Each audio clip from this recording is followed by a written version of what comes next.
The new Let's Make a Deal, weekdays at 3.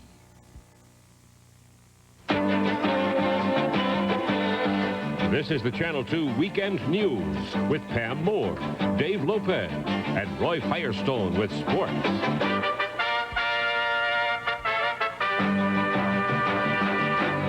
Good evening, everybody. Colleen Williams has the night off. I'm Pam Moore with Dave Lopez tonight. Leading the broadcast, investigators are searching hospital employee files for clues and finding a 3-day-old baby kidnapped last night from the Kaiser Foundation Hospital. Sheriff's deputies released a composite sketch of the woman who allegedly took that baby from his mother's arms. Channel 2's Sandra Ng reports both mother and father just want their baby back safely. All I want is my son back. That's all I need to know, where he is and when can I get him back.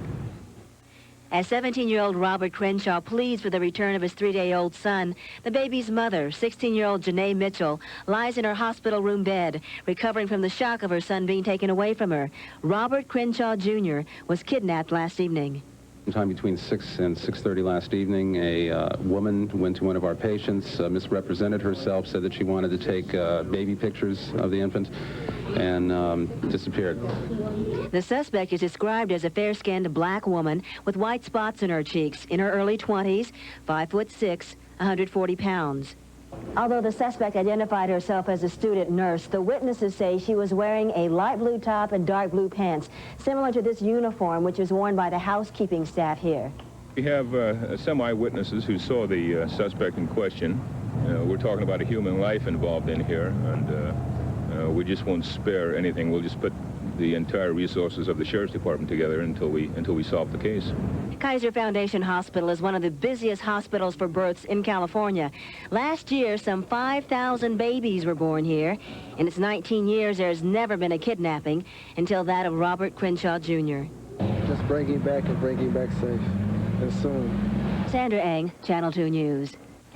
L.A. Sheriff's detectives are also compiling a recent list of Kaiser patients whose babies died. Detectives are hoping that that list may turn up new leads in this case. David? Doctors confirmed tonight that it was a blood clot that triggered the stroke on artificial heart recipient William Schreoder. They say the clot formed around the pump, then migrated to Schroeder's brain. Doctors are cautiously optimistic. I think his mood is one of frustration, if you use one word. He was concerned about what day it was, and had he lost more than one day. Schroeder's condition is currently listed as serious but stable. He suffered a stroke Thursday night while having dinner with his wife. But despite that setback, doctors are still hopeful about Schroeder's chances for recovery with the artificial heart, and he could be home in a month. Los Angeles' controversial no-smoking law is now 1 day old, but employers still have about 4 months to come up with a written smoking policy. In that policy, restrooms, elevators, and nursing stations must be no-smoking areas. Also off limits, at least 2/3 of cafeterias, lunchrooms, and lounges. Employers are required to set aside smokeless work areas, but they are not required to spend a lot of money in doing so. In addition, under the new ordinance, workers who make a stink about that law can no longer be fired. Well, the City of Hope Medical Center in Duarte was again the target of an animal rights protest. But this time, it was a peaceful demonstration. About 24 protesters picketed in front of the research lab where animals are being used in medical experiments. More than 100 animals were stolen from that same facility last weekend. An animal rights group different from today's protesters took responsibility for that break-in. They claimed that research animals were mistreated there. Hospital officials deny that animals are abused at the center.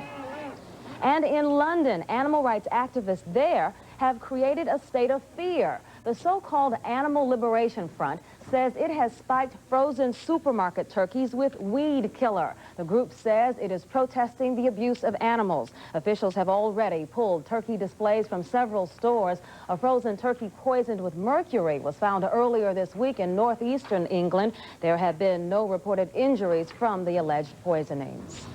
Preparations are underway tonight. In fact, they have been started to fire up that damaged pesticide plant in Bhopal, India.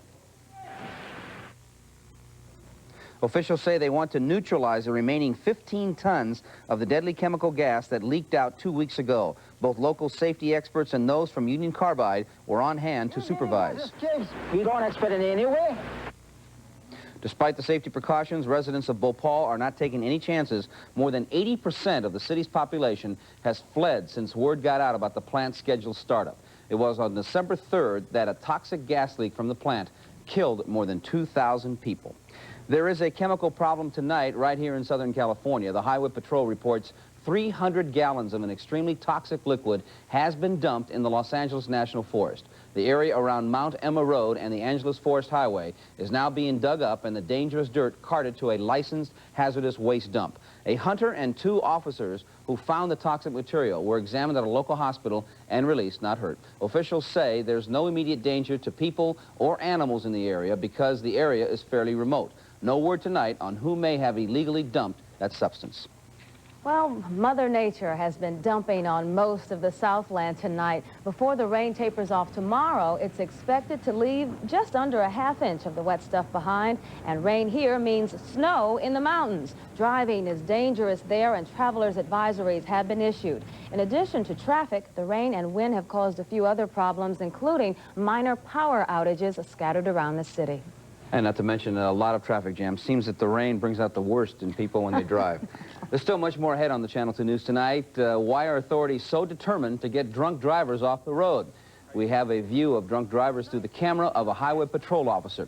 Victims of the Westwood sidewalk tragedy got a helping hand or foot today. Runners hit the pavement to raise money for the injured.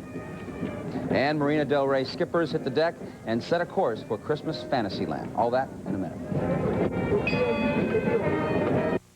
Ray, that's a great new sport coat from Neiman Marcus. A value at $315. So why are you crying? C&R. Oh, you discovered Jim's sport coat costs $159 at C&R.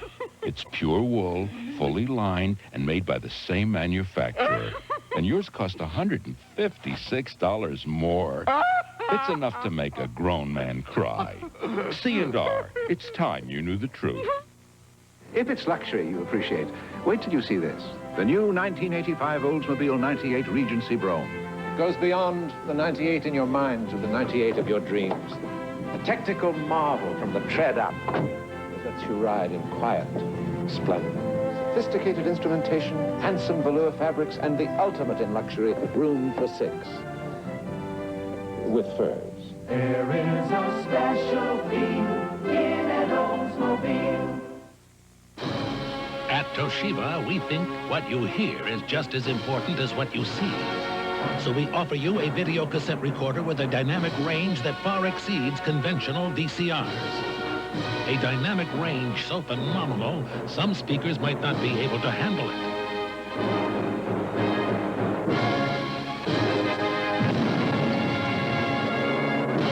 Toshiba Beta Hi-Fi, the VCR that breaks the sound barrier.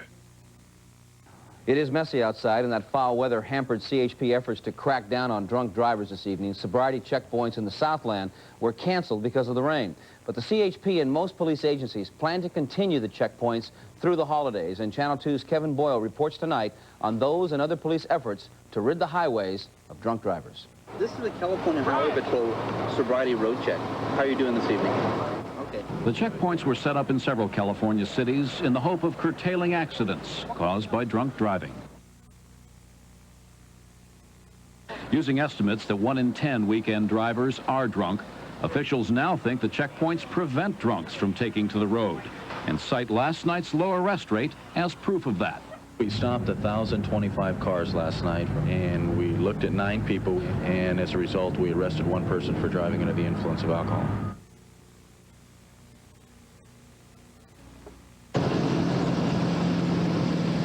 In yet another effort to warn us, the CHP staged yet another drunk driving demonstration, this one in Malibu.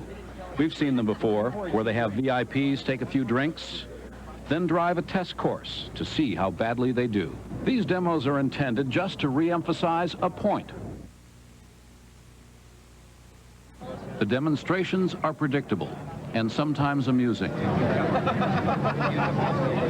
But one person was not laughing, because she has to pick up the pieces. People have watched these demonstrations many times, and our drunk driving arrests are up 35% this year over last year. Much more has to be done. And that's just what we intend to do, broadcast Highway Patrol photos of drunk driving victims. And so if you have young children present, or if you yourself do not have the strongest of stomachs, please turn your television set off for about the next minute, starting right now. Because these photos are obscene. They are awful. But we feel that it's time to stop playing with this subject with kid gloves and finally show you just what it is that drunk drivers do. Almost everyone in these pictures was driving under the influence of alcohol, and all under the age of 21. Number one killer of teenagers is driving under the influence of alcohol. Somehow, some way, we're going to have to make the point to people that it just cannot go on, that they're going to have to stop. Kevin Boyle, Channel 2 News. Not all those checkpoints were canceled tonight. There were a few operating, and as a result, there was one arrest made because of those checkpoints. But CHP officers are quick to add that checkpoints are not meant to net numerous arrests, but rather to work as a deterrent to drunk drivers. Well, traffic was slowed temporarily today in Westwood. Runners ran a benefit race for the victims of the traffic accident that occurred in Westwood last July. 2,000 runners made the 10-kilometer circuit when Olympic gold medalist Carl Lewis fired the starter pistol. The route led runners past the block where 21-year-old Daniel Young allegedly drove his car onto a busy sidewalk on the eve of the Olympics. One person was killed in that incident and 54 others were injured. Today's race was to raise money to help pay medical bills for those accident victims. As we all know, the Christmas season is well underway, and it's well underway with a lot of parties. Today being a very big day for those parties. Not the threat of rain, not anything could put a damper on this one at McLaren Hall in El Monte. The official host was the Los Angeles Department of Social Services. The guests were of the abused and neglected children who stay at that facility. Popcorn, presents, and carnival games made the party a fun one for all. Since these children are wards of the court, we cannot show you their faces, but we can tell you and assure you that today, many of those faces had nothing but smiles on them.